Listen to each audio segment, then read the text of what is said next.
People love blood when it's not their own. But tavern brawls are boring, and wars never have good seating.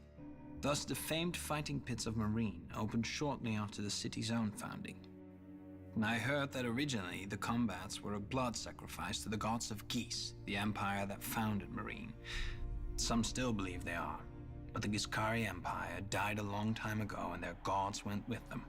Yet the pits remained open, filling the city's purse with gold from the ends of the earth. I suppose the fighting pits are a blood sacrifice after all. Only the gods changed. In the pits, slaves fought each other to the death for fame and glory, and gold for their masters. A lot of gold. Enough for the masters to invest in rigorous training.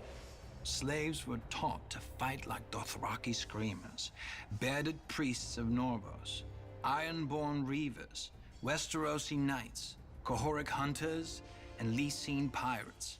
Whatever would excite a crowd. After all, everyone wants to know who is the best. And, of course, who isn't. For the crowds don't come only to see men fight well.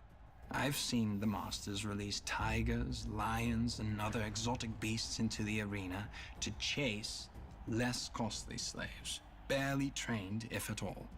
A whore once told me of an amusement in one of the less prestigious pits. One boy was rolled in honey, one in blood, and one in rotting fish.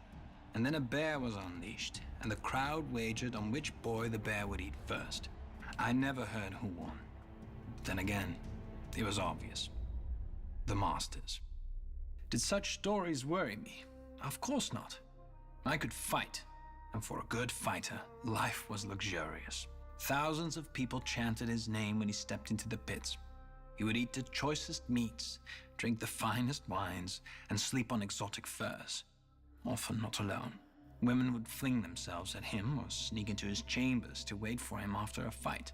Foreign princesses, priestesses, and even the wives and wayward daughters of masters. He never had to fear punishment. For a great fighter could be worth 300,000 honors. Another wife was always cheaper.